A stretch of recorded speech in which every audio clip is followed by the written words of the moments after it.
ሰላም ሰላም ከመይ ትኾኑ መንእስያት ሃገረ ሓማስየን ሎሚ ከዓ ከምቲ ልሙድ ምሳኹም ዘለኹ ሓውኩም ምስ ራያ ዘረጋብረ ናይ ሎሚ መደብ ሒዜ መፅእ ዘለኹ ብዛዕባ እንታይነት መስፍናዊ ቁጠባ ኤርትራ ዝሕብር እዩ ወይ ከዓ እዚ ብኤርትራ ዘሎ ዝካየድ ዘሎ ኦልሞስት ን20 ገለን ዓመት ዝቐፀለ ናይ መስፍናዊ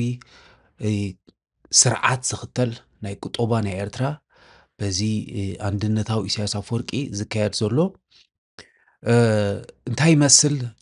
እንታይ ዓይነት ዕንወት እዩ ዘውርደልና ዘሎ ንዓና ከም መንእስያት ሃገር ሓማስን ወይ ከዓ ነዚ ህዝብና ነዚ ብሙሉኡ ካብ ቆልዓ ጀሚርካ ክሳብ ዓብ ዘሎ ህዝብና እንታይ ዓይነት ከቢድ ዝኾነ ሓደገኛ ወይ ከዓ ዓሌት ምጽናት የካይደሉ ኣሎ ከመይ ዓይነት መስርሕ ተኸቲሉ እዩ ዝኸይድ ዘሎ ምስ ናይ ካልእ ሃገራት እንዳነጻጸርና እንዳረኣና እንታይ ክንገብር ኢና ማለት እዩ ከንርኢ ኢና ማለት እዩ ኣብ ኤርትራ ዘሎ እዚ መስፍናዊ ቁጠባ ወይ ከዓ መስፍናዊ ቁጠባ ክንብል እንተኾይና ኣብ ኩሉ ዓለም ዝነበረ እዩ ኣብ ዝበዝሕ ማለት እዩ ኣብዚ ናይ ኤውሮጳ ኣብ ዝተፈላለየ ኣብዚ ሚድል ኢስት ዝነበረ ኣብ ብዙሕ ኣብዚ ናይ 800 900 ክሳብ 1200 ዝነበረ ግን ተርኢናዮ ብዓብዩ ኣብዚ ናይ ኤውሮጳታት ዝነበረ ማለት እዩ እዚ መስፍናዊ ቁጠባ ማለት ውሑዳት መሳፍንቲ ወይ ከዓ ሰበስልጣን ንመሬት ሃብትን ብቐረባ ብሒዞም መብዛሕትኡ ህዝቢ ግን ከም ጊላ ኮይኑ ንጥቕሚ ናይቶም ኣብኡ ዘለዉ ላዕለዎት ሓለፍቲ ወይ ከዓ ሎርድስ ዝበሃሉ ወይ ከዓ ኣመሓደርቲ ሓለፍቲ ዝበሃሉ ማለት እዩ ንዕኦም ነቲ ናቶም እቶት ወይ ከዓ ነቲ ናቶም ረብሓ ብዘይ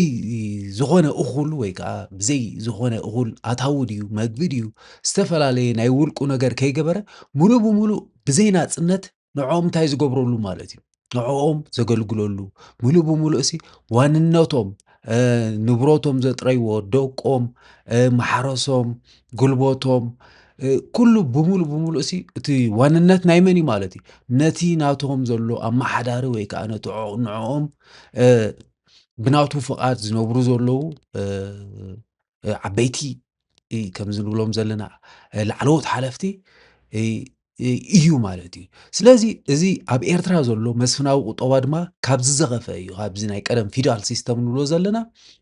ሓደ ሎርድ ኣሎ ወይ ከዓ እዚ ናይ ቀደም ናይ እንግሊዝ ድዩ ወይ ከዓ እዚ ናይ ካልኦት ናይ በዓል ፍራንስ ድዩ ገለ እንድሕር ርኢናዮ እቲ ዝነበረ ፊውዳል ስርዓት ንጉስ ኣብ ላዕሊ ኣሎ እቲ ኣብ ትሕቲኡ ከዓ ብዙሓት ዝተፈላለዩ ሎርድስ ኣለዉ ማለት እዩ እቲ ንጉስ ንዕኦም ኩሉ ሻዕ እቲ ክስታይ ከምዚ ኣዝዩ ነናቶም ሎርድስ ነናቶም ምሕደራ ነናቶም ሕጊ ኣለዎም እሶም ነቲ ህዝቢ እንታይ ይገብርዎ እቲ ንጉስ ኣይምልከቶን እዩ ክሳብ እሱ ታክስ ተረኸበ ካብኡ ሰራዊት ስለ ተረኺቡ ኣፍራስ ጥሪት ድዩ ኩሉ ነገር ካብኦም እንተዘይረኺቡ ጥራሕ እዩ እቲ ንጉስ ምስቶም ሎርድስ ዝበሃሉ እንታይ ዝገብር ማለት እዩ ሙሉእ ብሙሉእ ኣብ ሽግር ወይ ከዓ ኣብ ባእሲ ዝኣቱ ማለት እዩ እንተዘይኮይኑ ግን ነቶም ህዝቢ ዘለዎ ኣብ ትሕቲኦም ኮይኖም ዘገልግሉ ዘለዉ ህዝቢ እንታይ ይገብርዎም እንታይ ዓይነት ኣድካሚ ስራሕ ህብዎም ይቐትልዎም ድዮም ክሓንቅዎም ድዮም ናቶም ክስታይ ኣለዎም ኣምፕረሲደንትድ ማለት እዩ ናቶም ሕጊ ኣለዎም በቲ ናቶም ሕጊ እንታይ ይገብርዎም የካይድዎም ማለት እዩ እዩ ዝነበረ እዚ ፊውዳል ሲስተም ዝበሃል ፊውዳል ስርዓት ዝበሃል ዝነበረ ኣብ ካልእ ሃገራት እዚ ናይ ቀደም ናይ መስፍናዊ ስርዓት ዝበሃል ዝነበረ ነዚ ይመስል ማለት እዩ እዚ ግን ኣብ ኤርትራ ግን እዚ መስፍናዊ ቁጠባ ዝበሃል ካብኡ ብዝኸፍአ ሃገር ምልእቲ ከም ሓንቲ ብሕታዊት ትካል ኮይና ኣላ ማለት እዩ እዚ ሃገር ብምልእታስ ኦልሞስት ብሃገራዊ ኣገልግሎት ድዩ ብዝተፈላለየ ነገራት ድዩ ሙሉእ ብምሉእ እዛ ሃገር ናይ መን ኮይና ኣላ ማለት እዩ ንብረት ናይ ሓደ አንድነታዊ ኢሳያስ አፈወርቂ ዝበሃል ህዝቢ ብዘይ ደሞዝ ንዓመታት ጉልበቱን ሃብቱን እንዳበዝበዝካ በቃ ዘመናዊ ባርነት ወይ ከዓ ሞደርን ስሌቨሪ ዝበሃል ዝካየደላ እንታይ ኮይና ኣላ ማለት እዩ መሬት ወይ ከዓ ሃገር ኮይና ኣላ እዛ ኤርትራ ማለት እዩ ኣብ ኤርትራ ዘሎ ቁጠባ ቅርፂ ከም ታሪክ ከም ንፈልጦ መስፍናዊ ስርዓት ንላዕሊ ዝመረርን ዝበኣሰን እዩ ማለት እዩ ካብቲ መስፍናዊ ስርዓት ብሎ ዘለናስ ኣዝዩ ዝመረርን ዝባኣሰን እዩ ማለት እዩ። ብዝረኣናዮ እንታይ ዓይነት ውፅኢት ኣምፂኡ ወይ ከዓ ምስ ዝረኣናዮ ናይ 35 ዓመት በቃ ኢሳያስ ኣፈወርቂ ዝበሃል ንበይኑ እቲ ናይ ንግዲ መስመር ብባዶ ሸሓተን በዚ ናይ በዓል ሓጎስ ክሻ ፋይናንሻል እንታይ ኣቱ እንታይ ይወፅእ ሙሉእ ብሙሉእ እቲ ናይ ንግዲ ዝበሃል መስመር ሙሉእ ብሙሉእ ናይ ካልእ ናይ ተፈጥሮ ሃብቲ ዘሎ ኩሉ ማለት እዩ። ናይ ባሕሪ ድዩ ናይ መሬትና ናይ ሕርሻና ድዩ ናይ ዕደና ድዩ ዝተፈላለየ ማለት እዩ። ጉልበት ናይ መንእሰያትና ንባዕሉ ሙሉእ ብሙሉእ 100 ካብ 100 ኣብ ትሕቲ መን እዩ ተሪፉ ዘሎ ማለት እዩ። ኣብ ትሕቲ ኢሳያስ ኣፈወርቂ ዝበሃል ሓደ አንድነታዊ ናይ ጊላነት ስርዓት ዝኽተል ሙሉእ ብሙሉእ ኣብቲ ናቱ ክስታይን ተሓፂሩ ተሪፉ ኣሎ ማለት እዩ። እቲ ዝተረፈ ድኻ ሓረስታይ ከተመኛ ወይ ከዓ እዚ ንብሎ ዘለና ድኻ ነባሪ ናይዚ ከተማ ኣብቲ ማእኸል ዓዱ ወይ ከዓ ኣብቲ ማእኸል መሬቱ እቲ ክንደይ መሬተይ ተወሪሩ ሕገይ ፈሪሱ ኢሉ ተጋዲሉ 4-5 ካብ ሓደ ገዛ 6-7 ካብ ሓደ ገዛ እንዳሰወ ብፍቕሪ መሬቱ ዝነደደ ህዝቢ ኣብ ገዛእ መሬቱን ኣብ ገዛእ ዓዱን ብጥሜት እንታይ ይኾኑ ኣሎ ማለት እዩ። እቲ ሓረስታይን እዚ ከተመኛ ድኻ ከተመኛ ዝበሃል ሙሉእ ብሙሉእ ብጥሜት ይሳቀሎ ማለት እዩ ብሰዓት እዚ በቃ ዘስደምድም እዩ እዚ ናይ ኤርትራ ክስታይ እዚ ናይ ጊላነት ስርዓት ወይ ከዓ እዚ ናይ መስፍናዊ ስርዓት ዝበሃል ናይ ኤርትራ ኣዝዩ ኣዝዩ ዘስካሕክሕ ኣዝዩ ዘጽልአካ እውን ክትዛረበሉ ዘሕፍርን እዩ ማለት እዩ። እዚ ናይ ኤርትራ ናይ ጌላነት ስርዓት ንብሎ ዘለና እቲ ቀንዲ ኣፈጣጥርኡ ከዓ ኣብዚ ብረታዊ ቃልሲ ናትና ናይ 30 ዓመት ዝገበርናዮ ብረታዊ ቃልሲ ብወተሃደራዊ ቁጠባ እዩ ጀሚሩ ማለት እዩ። ወተሃደራዊ ቁጠባ ንሕና ከምዚ ኣዚና ኮሚናል ሶሳይቲ ስለ ዝነበርና ንሕና በቃ ኩሉ ሻዕ ኣብ ሰውራ ምስ ተሰለፍና እዚ ናትና ዝነበረ ናይ ሓማሴን ሃገራውነት ወይ ከዓ እቲ ናይ ሓማሴን ኮሚናል ሶሳይቲ ዝበሃል እሱ ዝፈጠሮ ኣዝዩ ጽቡቕ ዝኾነ ናይ ቁጠባ ወተሃደራዊ ቁጠባ ተፈጢሩ ማለት እዩ። ኣብኡ ኸይድካስ ዳርጋ ኩሉ ነገር ናትካ ኣይኮነን ማለት እዩ። ውድብ ስለ ዝነበረ ኩሉ ነገር ናይ ውድብ እዩ። ክሳዕ ናጽነት ዝመጽእ ከዓ ብሓባር ንኸቃልሰካ ወይ ከዓ ናይ ጽቡቕ ናይ ቃልሲ መንገዲ ንኽፈጥረልካ ተባሂሉ ዝተጀመረ ቁጠባ እዩ ማለት እዩ። ኤርትራ ግን ናጻ ምስ ኮነት ህዝቢ ኤርትራ ብሰላምን ብብልጽግናን ብዙሕ ነገራት እንታይ ገይሩ ነይሩ ተጸቢ ነይሩ። ግን እዚ ከምኡ ኮይኑ ከበቅዕ ግን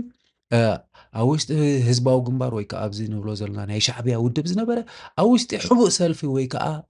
ተሓቢኡ ዝነብር ስውር ሰልፊ ነይሩ ማለት እዩ። እዚ ስውር ሰልፊ ከዓ በቃ ሙሉእ ብሙሉእ ብኢሳያስ ኣፈወርቂ ከምኡ ዝመሰሉ ከዓ ገዛእቲ ደርቢ ምስኡ ዝነበሩ ንስልጣን ናይ ኢሳያስ ንምሕላው ኢሉ ዝተፈጥረ ወይ ከዓ ኢሳያስ ኣፈወርቂ ዝፈጠሮ ክስታይ ነይሩ ማለት እዩ። ሰልፊ ወይ ከዓ ሕቡእ ተሓቢኡ ነታ ውድብ ካልእ ሽርሕን ገለን ብሽርሕን ገለን ክመርሓ ተዳልዩ ዝነበረ ውድብ እዩ ማለት እዩ። እዚ ድማ ኣብ መወዳእታ ነቲ ናይ ኣብ ሜዳ ዝነበረ ወይ ከዓ ኣብ ህዝባዊ ግንባር ዝነበረ ናይቲ ውድብ ወይ ከዓ ናይቲ ስውር ሰልፊ ኣካይዳ ኣብ መወዳእታ ኢሳያስ ኣፈወርቂ ሙሉእ ብሙሉእ ናብ መንግስታዊ መሓውር እንታይ ገይርዎ ማለት እዩ ኣውሪድዎ ማለት እዩ። ህዝባዊ ግንባር ሙሉእ ብሙሉእ ኣብ መወዳእታ ብኢሳያስ ኣፈወርቂ እንታይ ኮይና ማለት እዩ ተጠቕሊላ ማለት እዩ። ድሕሪኡ ሙሉእ ብሙሉእ ተጠቕሊላ እታ ህዝባዊ ግንባር ንብላ ዘለናስ ሙሉእ ብሙሉእ ኣብ መወዳእታ ህግደፍ ኢሉ ኢሳያስ ኣፈወርቂ እንታይ ገይርዋ ማለት እዩ ጠቕሊልዋ ማለት እዩ። ቀፂሉ ድማ ኣብዚ ናይ ኩናት 1998 ጀሚርካ ክሳብ 2000 ዓመተ ምህረት ዘሎ ብምስምስ ተጠቂሙ ነዚ ናይ ሃገራዊ ኣገልግሎት ቅድሚኡ ዝነበረ ነይሮም ቀዳማይ ዙርያ፣ ካልኣይ ዙርያ፣ ሳልሳይ ዙርያ፣ ራብዓይ ዙርያ፣ ሓምሻይ ዙርያ ተባሂሉ ሃገራዊ ኣገልግሎት 6 ወርሒ ተዓሊምካ ቁሩብ ከዓ ክሳይ ጌርካ ትምለስ ማለት እዩ። ብኡ መጠን ከዓ ንሃገርካ ኩሉ ሻዕ ንኸተገልግል ወተሃደራዊ ድዩ መስዋዕቲ ክትከፍል እዩ ስንክልና ኣብ ዝኾነት ሃገር ኣብ ዝኾነ ሽግር ክትወድቅ ከላስ ድልው ኮንካ ንኽትጸንሕ ከምዚ ኣብ ኩሉ ሃገራት ዝግበር ከም በዓል ኣብ ካልእ ሃገራት ዝግበር ድልው ንኽትከውን እንታይ ኢሉ ተባሂሉ ተመስሪቱ ማለት እዩ። ድሕሪኡ ግን ነዚ ጉልባብ ብምጥቃም ኢሳያስ ኣፈወርቂ ነቲ ናይ ወተሃደራዊ ዝነበረ ናይ ኣዋርሕ ወይ ከዓ ናይ ዓመት ናይ 2 ዓመት ዝነበረ ታዕሊማት እንታይ ገይርዎ ማለት ሙሉእ ብሙሉእ ንላይፍ ወይ ከዓ ንዘለዓለም ሓንሳእ ወተሃደር ተኾንካ ከም ዘይትወፀሉ ሙሉእ ብምሉእ ከዓ ነቲ መንእሰይ ናይ ኤርትራ ወይ ከዓ ነቲ መንእሰይ ናይ ሓማሴን ሙሉእ ብምሉእ ናፃ ጉልበት ሙሉእ ብምሉእ ኢሳያስ ኣፈወርቂ እንታይ ገይሮም ማለት እዩ ጠርኒፎም ማለት እዩ ሓደ ሓደ ሰብ ወይ ተማሃራይ ካብ ቤተሰቡ ተፈልዩ ዳርጋ ንዓመታት ንስድራ ቤቱ ከይረኣየ ብዘይ ደሞዝ ብዘይ ሕክምና ብዘይ ዝተፈላለየ ዝኾነ ማለት እዩ ቀረባት ንኢሳያስ ኣፈወርቂ ብጉልበቱ ሙሉእ ህይወቱ እንታይ ከም ዝኸውን ተገይሩ ማለት እዩ ንሙሉእ ህይወቱ በቲ ከም ዘገልግል ኣገልጋሊ ናይ ኢሳያስ ኣፈወርቂ ከም ዝኸውን ተገይሩ ዳ ማለት እዩ እዚ ድማ ነቲ አንድነታዊ ኢሳያስ ኣፈወርቂ ነቲ መሰረት ናይ መስፍናዊ ቁጠባ ዝበሃል ወይ ከዓ እዚ ፊውዳል ሲስተም ንብሎ ናይ ስሌቨሪ ሞደርን ስሌቨሪ ኢልና ሰሚናዮ ዘለና ናይ መስፍናዊ ቁጠባ መሰረት እንታይ ኮይንዎ ማለት እዩ ኣንፂፍሉ ወይ ከዓ ሙሉእ ብምሉእ መሰረት ኮይንዎ ማለት እዩ ኣብዚ ከዓ እቲ መወዳእታ ስጉምቲ ናይዚ መስፍናዊ ስርዓት ናይ ውልቂ ክፋል ቁጠባ ናይ ዝተፈላለዩ ናይ ህዝቢ ዋንነት ዝነበሩ ናይ ውልቀ ሰባት ድኳናት ድዩ ዝተፈላለየ ነገራት ሙሉእ ብምሉእ ዓፂዎ እንደ ሃገር ድማ ናይ ኩሉ ዜጋ ወይ ከዓ ናይ ኩሉ ናታ ተቐማጢ ምዃን ተገዲፉ ሙሉእ ብምሉእ ናይ በይኑ ናይ ኢሳያስ ኣፈወርቂ ትካል ኮይና ካልእ ዝኾነ ሰብ ብዛዕባ ማሕረሱ ድዩ ክገብር ድኳኑ ድዩ ክርኢ ንግዱ ድዩ ክገብር እቲ ሓረስታይ ማሕረሱ ክገብር ኣይተፈቐደሉን እቲ ነጋዳይ ንግዱ ክገብር ኣይተፈቐደሉን ሙሉእ ብምሉእ ብሕጊ ዝኾነ ሰብ ናቱ ናይ ውልቁ ሃብቱ ንኸይገብር ብሕጊ እንታይ ገይሩ ማለት ኢሳያስ ኣፈወርቂ ብሕጊ ኣፅዲቑ ነቲ ህዝቢ ሙሉእ ብምሉእ ኣብ ትሕቲ ቁፅፅሩ ኣብቲ ናቱ ሞደርን ስሌቨርን ንብሎ ዘለና እዚ ዘመናዊ ጊላነት እንታይ ገይርዎ ማለት እዩ እእትዎ ማለት እዩ በዚ ድማ እቲ መንግስቲ እቲ በቃ እቲ እንኮ ኣስራሕን ሰራሕን ኮይኑ ተሪፉ ማለት እዩ እዚ ህዝቢ ትግርኛ ድማ ብዝተፈላለየ ነገር ኩሉ ነገር እንታይ ይረክብ እንታይ ዓይነት መግቢ ረክብ እንታይ ዓይነት ስራሕ ረክብ ሙሉእ ብምሉእ ካብ ኢሳያስ ኣፈወርቂ ሃሂሉ ወይ ከዓ ክሳይ ኮይኑ ክፅበ ጀሚሩ ማለት እዩ ተፀባይ ኮይኑ እዚ ጅግና ዝነበረ ህዝቢ እዚ ብክንደይ ደምን ክንደይ መስዋዕትን ክንደይ ስንክልናን ካብ ጅግንነት ናብ ለማኒ ወይ ከዓ ናብ ተፀባይ ቀይርዎ ማለት እዩ ነዚ ህዝብና ማለት እዩ በቃ ኣብዚ ከዓ እቲ ኣፍራይ ዝበሃል ወይ ከዓ ኣብቲ ዝኾነ ኣብ እዚ ስርዓት እዚ ሙሉእ ብምሉእ እሱ ጥራሕ እዩ ዘፍሪ እታ ሃገር እሱ ዘፍርዮ ከዓ የለን ወላ ሓንቲ እቲ መንእሰይ ኩሉ ዘፍርዮ ናብ መን እዩ ዝኸይድ ናብ ኢሳያስ ኣፈወርቂ ወይ ከዓ ናብዚ ናይ ጊላነት ስርዓት ወይ ከዓ ናብዚ ንብሎ ዘለና ናይ መስፍናዊ ስርዓት ኩሉ ናብኡ እዩ ዝኸይድ እቲ መንእሰይ ከዓ ኣብቲ በቃ እቲ ሓረስታይ ኣብ ትሕቲ ፀሓይ በቃ ሓሪሩ ተሪፉ እቲ መንእሰይ ከዓ በቃ ክንለይትን መዓልትን ድፍእ እንዳበለ ፅዒሩ ርሂፁ በቃ ክሳይ ዝገበሮ ነገራት ሙሉእ ብምሉእ ኣብ ኢድ ኢሳያስ ወይ ከዓ ኣብ ጁባ ኢሳያስ እንታይ ክገብር ጀሚሩ ማለት እዩ ኣብ ኢድ ኢሳያስ ወይ ከዓ ኣብ ካዝና ናይ ኢሳያስ ኣፈወርቂ ክኣቱ ጀሚሩ ማለት እዩ ስለዚ እቲ ኣብ መንጎ ህዝቢ እቲ ኮረሻ ተጠቂሙ ዘሎ ውልቀ መላኺ አንድነታዊ ኢሳያስ ዘሎ ርክብ ሙሉእ ብምሉእ ኣብ ከምዚ ናይ ንብሎ ዘለና ናይ ጎይታን ናይ ጊላን ኮይኑ ማለት እዩ በቃ ኢሳያስ ኣፈወርቂ ሙሉእ ብምሉእ ጎይታ ኮይኑ እሱ ተሂብዎ ነቲ ህዝቢ ይበልዕ እቲ እንድሕር እሱ ዝኸልኪልዎ እቲ ህዝቢ ይበልዕ ኣይበልዕን በቃ ዘስካሕካሕ ነገር እዩ ማለት እዩ ካብዚ ናይ ቀደም ንብሎ ዘለና ፊውዳል ሲስተም ንብሎ ዘለና ናይ ሽሕን 200 ዘብቅዐ ወይ ከዓ ኣብዚ ኣብ 800 ዝነበረ ኣብ ኢሮጳ ሃገራት ዝነበረ ኣዝዩ ዘስካሕክሕ ፊውዳል ሲስተም በቃ ካብኡ ዝኸፍእ በቃ እዚ ከዓ ሙሉእ ብምሉእ ሃገር ከማን ክስታይ ዘይብሉ ሓደ ሰብ ማለት እዩ ሓደ ውልቀ ሰብ ምስ ስድራ ቤቱ ኮይኑ ከምዚ ዓይነት ዘስካሕክሕ ናይ ሞደርን ስሌቨሪ ስርዓት ተኺሉ ማለት እዩ እዚ ካልእ እንድሕር ካልእ ክንሪኦ ኮይና በቃ ኣዝዩ ክሳይ ዝገብረካ ማለት እዩ እቲ ሃገር እዚ ንብሎ ዘለና ኢሳያስ ኣፈወርቂ ነታ ሃገርስ በቃ ከምዚ ናይ ውልቁ ርስቲ ይርእዋ በቃ እዚ ህዝብና እቲ ቀደም ኣብ እዚ ንብሎ ዘለና ኣብ እዚ ናይ ፕላይ ቀደም ናይ ኣውዱሊስ ሲቪላይዜሽን ናይ ኣክሱማይት ሲቪላይዜሽን በቃ ዝተፈላለየ ነገራት ምሂዙ ዝተፈላለየ ናይ ንግዲ ባሕሪ ቋሪፁ ካብ ኢንድያ ናብ ግሪክ ናብ ቻይና ዝነግድ ዝነበረ ህዝብና በቃ ብሰንኪ እዚ ናይ እዚ ዘይብቑዕ ስርዓት ናይ ኢሳያስ ኣፈወርቂ ሙሉእ ብሙሉእ ኢሳያስ ኣፈወርቂ ይእዝዝ፣ ህዝብና ይእዘዝ፣ ንሱ ይዛረብ፣ ህዝብና ይርበፅ። እቲ ካልእ እውን ሃገራዊ ተኣማንነት ወይ ማሕበራዊ ምትእስሳር ዘይኮነስ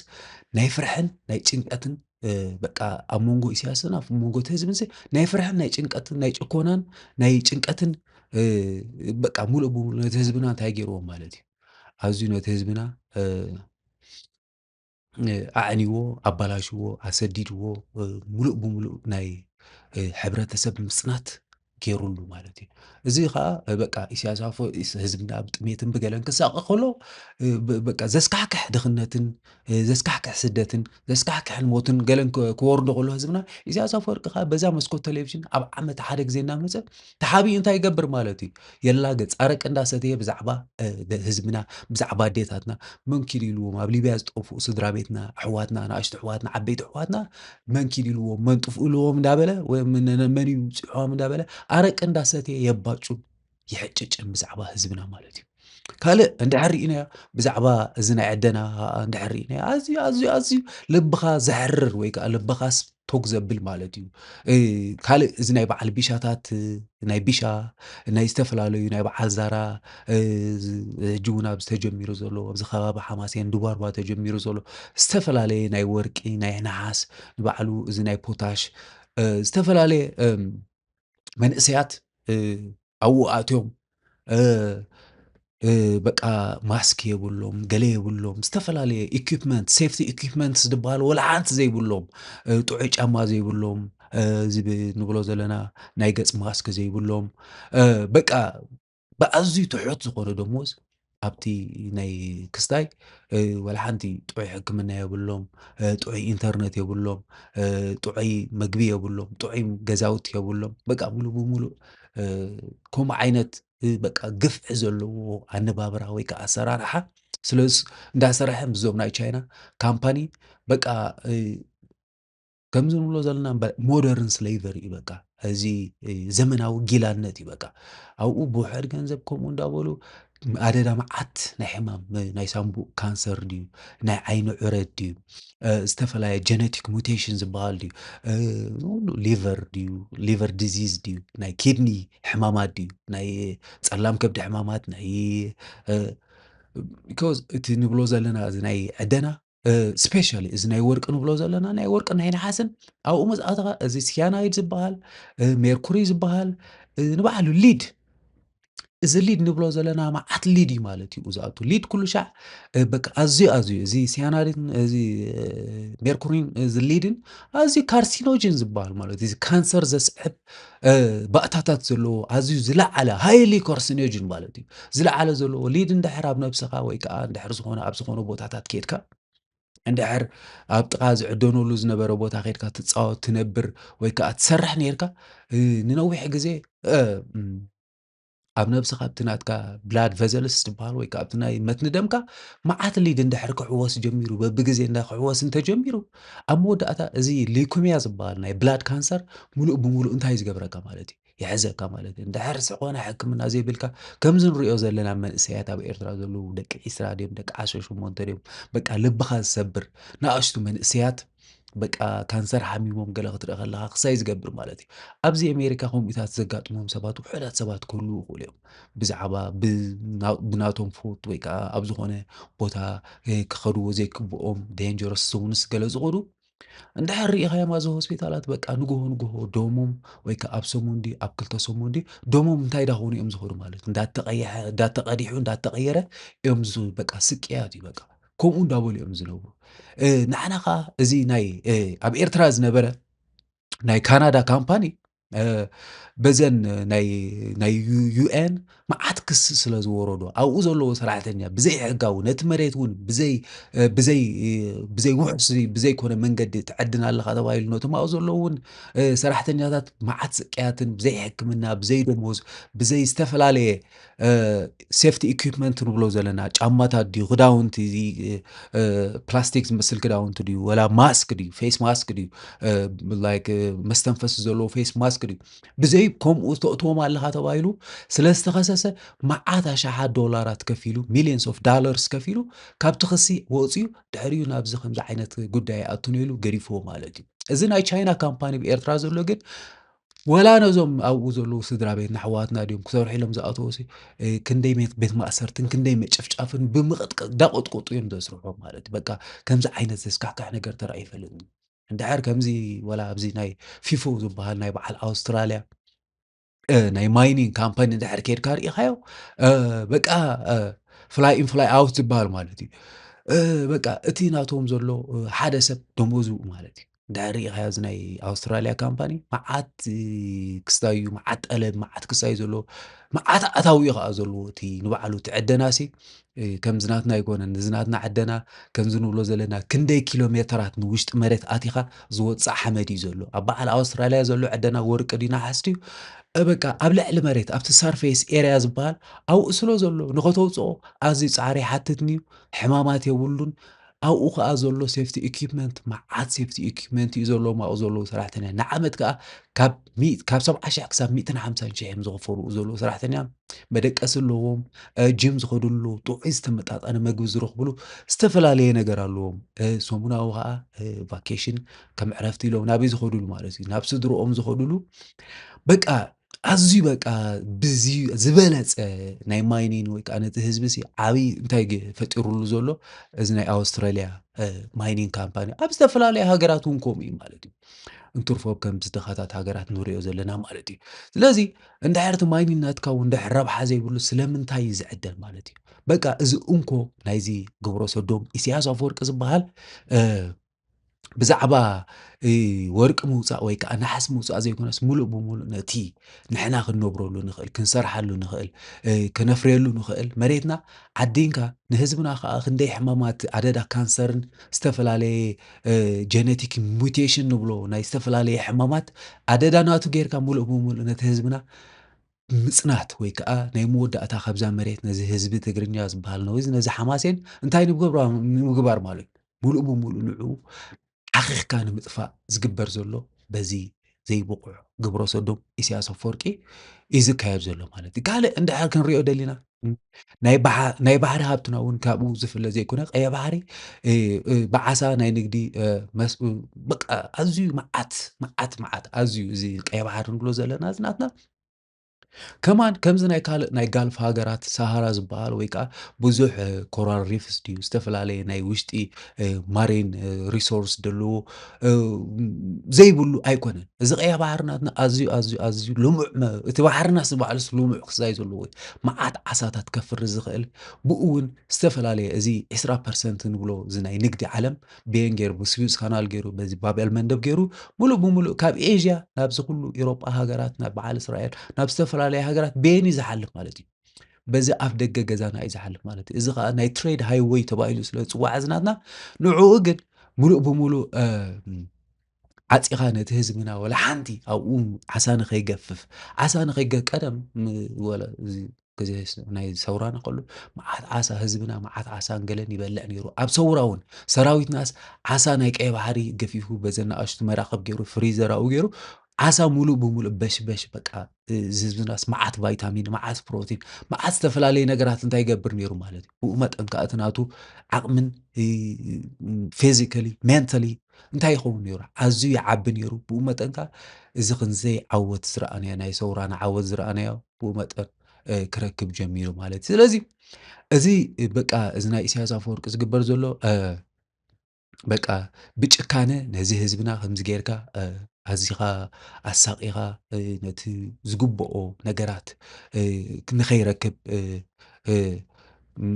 እታ ዓሳ ከምዚ ዝበልክዎ በቃ ነተን ካልኦት ሃገራት ከም በዓል ስዑድ ዓረብ ድን ቻይና ድን ግብፂ ድን ብኮንትሮባንድ እንዳካርኻ ናብቲ መሬትና ኣብ ጅቡኡ ናብዚ ናይ በዓል ሓጎስ ክሻ የማናይ ኢዱ ጁባ ናይ ኢሳያስ ኣፈወርቅን ናይዚ ሓጎስ ክሻን ዝኣቱ ዝተፈላለየ ገንዘብ ዶላራት ኣብ ጅባኻ እንዳእተኻ ንህዝብና ከዓ ብጭካነ እንዳጨኮንካ ሙሉእ ብሙሉእ እንታይ ዝግበር ዘሎ ማለት እዩ ኣኪኻ ኣጥሚኻ ጉልበቱ እንዳመዝመዝካ ሙሉእ ብሙሉእ እቲ ህዝብና ካብቲ ክስታዩ በቃ ካብ መሬቱ ካብ ገሊኡ ካብ ባሕሩን ኣላቒቕካ ብዛዕባ ሃብቲ ብዛዕባ ዝኾነ ነገር ንከም ዘይሓስብ ንዓኻ ሙሉእ ብሙሉእ ጊላ ኮይኑ ንኸገልግለካ ዝግበር ዘሎ ሜላ ናይዚ ክብሮ ሶዶማዊ ኢሳያስ ኣፈወርቂ እዩ ማለት እዩ ካልእ ኣብ ሕርሻ ዘሎ ግፍዒ ድማ ካብኡ ዝኸፊ እዩ እቲ ሓረስታይ ንመሬቱ ብጉልባብ መንግስቲ በቃ ናይ መሬት መንግስቲ ተባሂሉ ኢሳያስ ኣፈወርቂ ሙሉእ ብሙሉእ ነቲ መሬቱ ነዚ ናይዚ ሓረስታይ እንታይ ገይርዎ እዩ ሙሉእ ብሙሉእ ነዚ ናይዚ ሓረስታይ መሬት ወሲዱ እዩ ማለት እዩ በቃ ሓረስታይ በቃ ሳዕሪ ጥሪቱ ዘብልዓሉ መሬት ሳዕሪ ዘብልዓሉ ጥሪቱ መሬት ተመንጢሩ ማይ ዘስተየሉ ጥሪት ተመንጢሩ ካልእ ሓሪሱ እኽሊ ዘፍርየሉ መሬታት ሙሉእ ብሙሉእ ተመንጢሉ በቃ ንሱ ጠምዩ ደቁ ተሰዲዶም በቃ እቲ ፍርያት መሬት እውን ሰራዊት ወይ ሰብ በቃ ሰራዊት ኣይኮነ ወይ ኩሉ ሙሉእ ብሙሉእ ናብ መን እዩ ዝኸይድ ማለት እዩ ናብዚ ሰበስልጣን ናይ ኤርትራ ዝበሃሉ ቀደም ዝኩረ ኣነ ኣብዚ ከባቢ ስመራ ኣለና ብዙሓት ግራታት ነይሩ እዚ ከባቢ ዓዲ ሰግዶ ዘሎ ከባቢ ኣርባዓተ ስመራ ዘሎ ዝተፈላለዩ በዚ ከባቢ ዓዲ ኣቤተ ዘሎ ይሓርሱ ነይሩ መዓት ናይ ስርናይ ስገም ዝተፈላለየ ማሕረሳት ነይሩ ማለት ኣብኡ ይሓርሱ ግን ኣብዚ ንብሎ ዘለና ኣብዚ 2007 8 9 10 እንታይ ክገብሮም ጀሚሩ ማለት እዩ ነቶም ብጉልበቶም ዘፍርይዎ ነይሮስ ብኣዝዩ ትሑት ገንዘብ ናብ መን ትሸጥዎ ተባሂሎም ይምጠሉ ነይሮም ትስገሞም ትስርናዮም ማለት እዩ ናብ መንግስቲ ሸጥዎ ተባሂሎም ሲ እዞም ኩሎም ዓድታት ንብሎም ዘለና ዓዲ ሰግዶ ድዮም ዓዲ ኣቤቶ ድዮም ኣርባዕተ ስመራ ድዮም ብሙሉእ እንታይ ይኾኑ ነይሮም እቲ ስገም ዘፍረዮ ስርናይ ዘፍረሰዎስ በቃ ናብ ብሕሱር ዋጋ መንግስቲ ይወስዶ ማለት እዩ ንቐለብ ሰራዊት ዶ ንገለ ዶ እንዳበለ እንዳመኽንየ እንታይ ይገብሮ ማለት እዩ ይወስዶ ማለት ስርናይ ስገምሲ እዞም ኩለን በቃ በዓል ካናዳ ድን በዓል ዩኤስ ድን መዓት ነዚ ኩሉ ህዝቢ ከይጠሚለን ካብ በዓል ዩክሬን ድዩ ካብ በዓል ራሻ ድዩ ዝተፈላለየ ክህብኦ ከለዋ ንዕኡ ኣይንደልን ኢና ዝኾነ ሓገዝ ኣየድልየና ብፅፍርና እንዳበለ ነቲ ህዝቢ ግን ፅፍሩ እንዳቆረፀ ነቲ ህዝብና ካብታ ንደቁ ከኣልየላ ዝግብኦ ስርናይ ስገም እንዳመንጠለ እንታይ ይገብሮ ነይሩ ማለት እዩ ይወስደሉ ነይሩ ኣብዚ ካልእ ሃገራት እንድሕር ሪእናዮ ኣብ ኤውሮጳ ድዩ ኣብ በዓል ቻይና ድዩ ኣብ ኣሜሪካ ድዩ እንድሕር ሪእናዮ እንድሕር መሬትካ ክወስደልካ ኮይኑ መንግስቲ ግቡእ ዝኸውን ካሕሳ ከዓ እንታይ ይገብረካ ማለት እዩ ይወሃበካ እዚ ኸማን መሬትካ ዝወስደልካ ህዝቢ መንግስቲ የለን ናይ ኣጋጣሚ ግን ናይቲ ሲቲ ፕላን ተባሂሉ እታ ከተማ መንገዲ ባቡር ክሰርሕ ድያ ወይ ሃይዌይ ክሰርሕ ድያ እንድሕር እቲ ናትካ ገዛ ወይ ከዓ እቲ ናትካ ፕሮፖርቲ ኣብቲ መንገዲ ዘሎ ኮይኑ ሙሉእ ብሙሉእ ዕፅፍታት ካብቲ ዋጋ ናይቲ መሬትካ ሲ 5-6 ዕፅፊ ዋጋ ተዋሂብካ እንድሕር 1 ሚልዮን ገዚእኻ ነርካ እቲ መሬትካ 5-6 ሚልዮን ተዋሂብካ ካሕሳ ተዋሂብካ እንታይ ትኾን ማለት እዩ ትእለ ማለት እዩ እንድሕር እዚ ግን ምርጫኻ እዩ ማለት እዩ እንድሕር ኣይእለን የልካ እውን ካልእ ኸይዶም ናብ ካልእ ኸይዶም ይምርፅ መሬትካ ፕሮፖርቲ ናትካ ገንዘብካ ብገንዘብካ ብሩሻ ዝወረስካዮ ድዩ ብገንዘብካ ዝገዛእካዮ ድዩ ከምዚኣ ገይሩ ተንኪፉ ዝመንጥለካ የለን ማለት እዩ እዚ ናትና ግን በቃ ኣዝዩ በቃ ሕማቕ ዝኾነ ናይ ጊላነት ስርዓ ወይ ከዓ ምልካዊ ስርዓት መስፍናዊ ቁጠባ ስለ ዝኾነ ሙሉእ ብሙሉእ በቃ ነቲ ህዝብና መሬቱ መንጢልካ ኩሉ ነገራቱ መንጢልካ ተደሊኻ ንወርቂ ዕድና ትገብሮ ተደሊኻ በቃ ዝተፈላለያ ንዓኻ ዝማእመእካ ነገራት እንታይ ትገብሮ ማለት እዩ ከምዚ ዓይነት ተራእዩ ኣብ ዓለም ሙሉእ እውን ከምዚ ዓይነት ናይ መስፈናዊ ቁጠባ በቃ ኣዝዩ በቃ እዚ ህዝብና እንታይ ዓይነት ኣዝዩ ሕማቕ ዝኾነ ስቃያት ይሓልፍ ኣሎ ዘስደምድም ወይ ከዓ ዘገርመካ እዩ ማለት እዩ እዚ ንካልእ ህዝብታት ክትነግሮም ከለካ በቃ ከም ክስታይ ጥራሕ እዩ በቃ ከም ፊልም ጥራሕ ኮይኑ እዩ ዝረአዮ እምበር ከምዚ እውን ንህዝብታት ወይ ከዓ ንዝኾነ ህዝቢ ከምዚ የጋጥሞ ኢሉ ዝሓስብ ሰብሲ ኣይትረክብን ኢኻ ማለት እዩ እዚ ዓለም ኣብዚ ግዜ እዚ ማለት እዩ ስለዚ ኣብዚ መስፍናዊ ቁጠባ ዘሎ ሕብረተሰብ ስቃዩ ወሰን የብሉን ሰብ ክዛረብ ኣይክእልን ክሓትት ኣይክእልን ስለምንታይ ጠሜልካ ምሕታት እውን ዳርጋ ከም ገበን ተቆፂሩ ማለት እዩ ጠሜየ ኣይበላዕኹን ወደይ ጠምዩ ጓለይ ጠምያ ኢልካስ ትዛረብ እውን በቃ ኣዝዩ በቃ እ ገበን በቃ ገበን ከም ዓቢ ገበን ትገብር ዘለኻ ተሓሲቡ ብዛዕባ ፖለቲካ ምዝራብ እሞ ብዛዕባ እ ብዛዕባ ንሓደ ህዝብናሲ ብዛዕባ ፖለቲካዊ ሂወት እ ክሳይሲ በቃ ክትዛረብ ብዛዕባ ፖለቲካስ በቃ ከም ድንቁርና ወይ ከዓ ከም ዝኾነ ክሳይ ተወሲዱ በቃ ከም ፖለቲካስ እዚ ህዝብናስ እንታይ እዩ ዝገብሮ በቃ ብዛዕባ ፖለቲካ ከም ሓዊ እዩ ዝፈርሖ ፖለቲካ ሂወት እዩ ብዛዕባ ቁጠባ ኢኻ ትዛረብ ሂወት ብዛዕባ ካሪክለም ናይ ትምህርቲ ብዛዕባ ሆስፒታል እንታይ ሕክምና ኢኻ ትወሃብ ዝተፈላለየ ፅርግያ መጓዓዝያ ፖለቲካ ሂወትካ እዩ ማለት እዩ ሙሉእ ብሙሉእ ሂወትካሲ ኣብዚ ፖለቲካ እዩ ብዛዕባ እዚ ምዝራብ ግን ህዝብና እንታይ ኮይኑ ማለት እዩ በዚ ጨፍጫፍ ወይ ከዓ ዘስካሕካሕ ዝኾነ ናይዚ ግብረ ሰዶም ኢሳያስ ኣፈወርቂ ንክንደይ ዓመታት ክንደይ ስቅያት ስለ ዝወረዶ በቃ ነዚ ፖለቲካ ምዝራብ ከም ሓዊ እንታይ ይገብሮ ማለት እዩ ይፈርዖ ማለት እዩ እዚ ድማ ነቲ አንድነታዊ ኢሳያስ ንክገዝእ ጥጡሕ መንገዲ ወይ ከዓ ኣዝዩ ፅሩይ ዝኾነ መንገዲ እንታይ ገይሩሉ ማለት እዩ ፀሪጉሉ ክሳብ ሕጂ ድማ ነዚ ህዝብና እንዳጨፍጨፈ እንዳሰደደ እንዳዳኸመ እንዳሳቀየ እንታይ ይገብረሎ ማለት እዩ ክሳብ ዝተፈላለየ ሕማቕ ነገራት እንዳገበረ ይገዝኦን የሳቅዮን ጭፍጭፎን ኣሎ ማለት እዩ ካልእ እንድሕር ክንርኢ ኮይና ከም ባህላዊ መዳይ ክርአ ከሎ ድማ እዚ ስርዓት ናይ ህዝብና ወይ ከዓ ምትሕግጋዝ ክብረሰብ ባህሊ ህዝቢ ትግርኛ እንታይ ገይርዎ እዩ ማለት እዩ እዚ ህዝቢ ትግርኛ ቀደም ኣዝዩ ኣዝዩ በቃ ኣዝዩ ማሕበራዊ እምነት ዘለዎ ሓጊዙ ዘይጠግብ ሰሪሑ ክሳይ ዘይገብር ተወፊዩ በቃ ዘይዕርፍ ተወፊዩ ዘይርብርብ በቃ ብወፈራ ገዛኻ ሰራሕ ኢልካ መርዓኻ ተዋፊሩ ክንደይ እተሓደ ጣፍ የምፅእ እተሓደ ብዕራይ የምፅእ እተሓደ ገለ የምፅእ ጌሱር ገለ እንዳበለ መዓት ማሕበራዊ እምነት ፈጢሩ ነዚ ህዝቢ መርዓ የሕልፍ ገዛ ይሰርሕ ሰብ መርዑ ዝተፈላለዩ ፅጉማት ስድራ ቤት ዝሞትወን ሰብኡተን ዝሞትወን ደቀን ዝሞትወን መዓት እንዳተደጋገፈ ኣዝዩ ኣዝዩ ኣዝ ድልዱል ዝኾነ ማሕበራዊ እምነት ዝነበሮ ህዝቢ በዚ ዝተገብረ ናይ መስፍናዊ ስርዓት ናይዚ ግብረ ሰዶም ኢሳያስ ኣፈወርቂ በቃ ናይ ዘመናት ነዊሕ ግዜ ናይ ዓሰርተታት ዓመታት ዝተኸደ በቃ ሕማቕ ዝኾነ መስፍናዊ ስርዓት በቃ እቲ ማሕበራዊ እምነቱ ሙሉእ ብሙሉእ እንታይ ኮይኑ ማለት እዩ ዳርጋ እንዳፈረሰን በቃ እቲ ህዝቢ ኣብ ነንሕድሕዱ ዝነበሮ እምነት እንዳጠፍአ እንዳተበላሸወን በቃ በቃ ሕማቕ ዝኾነ ባህሊ ዓብሊልዎ በቃ ስደት ኣስካሕኪዕዎ መዓት ስደትን መዓት ዝተፈላለየ ናይ ባዕዳዊ ባህልን ገለን እንታይ ገይርዎ ማለት እዩ ነዚ ህዝቢ ትግርኛ ሙሉእ ብሙሉእ ደምሲስዎ ማለት እዩ እዚ መስፍናዊ ስርዓት እዚ ንዘመናት ወናኒ ሃገር ዝነበረ ህዝቢ ትግርኛ ካብ ጅግንነት ናብ ተፀባይ ናብ ለማኒ ወይ ከዓ ናብ ተፀባይ ንዕኡ ካብኡ ሙሉእ ብሙሉእ ተፀባይነት ከም ዘለዎ እንታይ ገይርዎ ማለት እዩ ቀይርዎ ማለት እዩ ብሓፈሽኡ ኣብ ኤርትራ ዘሎ ቁጠባ ፖሊሲ ንህዝቢ ትግርኛ ኣዳኺምካ ኣጥሚኻ ወይ ከዓ ኣዝዩ ኣደንቂርካ ኣትሒትካ ብዝተፈላለየ ሕማቕ ነገራት እንዳገበርካ ንምግዛእ ንዕኡ ከምዚ ክንዛረበሉ ፀናሕና ንነዊሕ ግዜ ብዘይ ዝኾነ ተፅብት ወይ ከዓ ብዘይ ዝኾነ ሕልምን ገለን ከምዘይብሉ ጌርካ ነቲ ህዝብና ኣዝዩ ኣዝዩ ኣዝዩ ኣዳኺምካ ቁጠባ ከም ዘይፈጥር ወይ ከዓ ዝኾነ ናይ መጻኢ ሂወቱ ከም ዘይውስን ከመሓዳር ከም ዘይገብር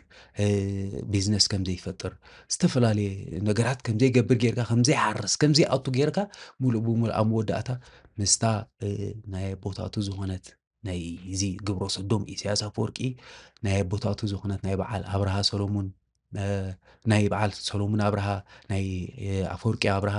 ናይ ኣቦ ሓጉኡ ዝነበረ ኣብርሃ ሓጎስ ዝነበረት ናይ አንድነት ሕልሚ ሙሉእ ብሙሉእ በቃ ክድመሮ ወይ ከዓ ተደምረናል ዝበሃል ወይ ከዓ ፅምዶ ዝበሃል ወይ ከዓ እዚ ኩሉ ሻዕ ንዛረበሉ ብዛዕባ እዚ ሃገራዊ ወይ ከዓ ዞባዊ ውህደት ዝበሃል ሙሉእ ብሙሉእ ነዚ ህዝብታት ነዚ ህዝቢ ትግርኛ ንምፅናት ዝካየድ ዘሎ ወለዶታት ናይ ምፅናት በቃ ኣዝዩ ዘስካሕክሕ ሕማቕ ነገር ነዚ ህዝብና እንታይ ይግበር ኣሎ ማለት እዩ ይፍተን ኣሎ ማለት እዩ ብሓፈሻ ናይዚ ኩሉ መከራ እዚ ናይ ኤርትራ መስፍናዊ ቁጠባ ንህዝቢ ትግርኛ መቃብር እምበር ቤት ኣይኮነን ማለት እዩ ነዚ ህዝብናስ በቃ እ ገዛ ይኮኖ፣ መጽለሊ ይኮኖ፣ ገለ ይኮኖ ኩሉ መቓበይ ኮይኑ ደቁ ተሰዊኡ እ ደቁ ሰንኪሎም፣ ደቁ ኣሰዲዱ ሕጂ እውን ብሕማምን ብገለመለን ገሊኦም ኣብ እዚ ናይ ትግራይ ኩናት ተባሂሉ ከይዶም ዘይተነግሩ መዓልት መንእሰያትና ሓዊ ሓዊ ዝጨኑ ንኣሽቱ ኣሕዋትና ኣዝና ንፈትዎም ንናፍቖም ኣሕዋትና በቃ ክስታይ ኮይኖም በቃ ድሃ የብሎም ተሰዊኦም ድዮም ኣይተሰውኡን እውን እንታይ ይግበርኒ ዘሎ ማለት እዩ ዳርጋ ኣይንፈልጥና ማለት እዩ። ስለዚ በቃ እዚ ኣዝዩ ዘስካሕክሕ ነገር በቃ እዚ ናትና እዚ በቃ ኩሉ ዝወርዶ ዘሎ መንእሰይ ሃገረ ሓማሴን እዚ ናትና ቴሌቭዥን ናይ ሃገረ ሓማሴን ድማ ቀንዲ ድምፂ ናይዚ ሰራዊትና ድምፂ ናይዞም ብዘይ ደሞዝ ብዘይ ዝኾነ ነገራት ሙሉእ ሂወቶም ዘገልገሉ ኣብ ማዓስከር ደንደን ማዓስከር ናይ ቃኘው ዘሎ ኣሜሪካ ክንደይ ዓመት ዝሰርሕዎ ገለርያ ንዕኦም ክኾኖም ኢሎም ዝሰርሑ ገለ ኣብኡ ተደርብዮም ዘለዉ ስንኩላና ናይዞም ተደርብዮም ዘለዉ ደቂ ስውኣትና ስድራ ቤት ስውኣትና ናይዞም ቀባሪ ስኢኖም ዘለዉ ዓበይቲ ዓባያታትና ድን ኣባ ሓጎታትና ድዮም እዚ ድምፂ ናይ ሃገረ ሓማሴን ድማ ድምፂ ናይዞም ስዋኣትና ድምፂ ናይዞም ደቂ ስዋኣትና ናይዞም ነዛ ሃገር ክመርሕዋን ክብልጽጉላን ክዓቢላን ዝግብኦም ሰብ ወይ ከዓ ናይዞም መንእሰያት ሃገረ ሓማሴን ሙሉእ ብሙሉእ እዚ ናይ ቴሌቭዥን ሃገረ ሓማሴን ንዕኦም ዝውክል እዩ ማለት እዩ። እዚኦም ሰላም ከይረኸቡ ብዛ መሬት እዚኦም ሃብቲ ከይረኸቡ እዚኦም ጻምኦም ከይረኸቡ ድማ እዛ ሃገር ወላ ሓንቲ ዝኾነ ነገር ፈልከት ዝብል ዘሎ እንድሕር ክሳይ በቃ ኣዝዩ ክስታይ ዝገብር ማለት እዩ። ስለዚ እቶም መንእሰያት ሃገረ ሓማሴን ነዛ ቴሌቭዥን ድምፅኹም ዝኾነ ቴሌቭዥን ተኸታተልዋ። ንቐጻሊ ብዝተፈለየ መደብ ካልእ ነገራት ዝተፈላለየ ብዛዕባ ዝፅንተት ናይ ህዝቢ ትግርኛ ከመይ ዓይነት ኣገባብ እንዳተጠቀሙ ነዚ ግብረ ሰዶም ኢሳያስ ኣፈወርቂ ወይ እንታይ ዓይነት ኣገባብ ተጠቂሙ ነዚ ህዝቢ ትግርኛ የጥፍኦ የሳቅዮ ኣሎ ብዝብል ኣርእስቲ ክስታይ ክገብር እየ ክምለሰኩም እየ ምሳኹም ዘለኹ ሓውኩም እስራኤል ዘርአጋብረ ናይ ሎሚ ሒዝዮ ዝነበርኩ መደብ ዝመስል ይቐኒየለይ።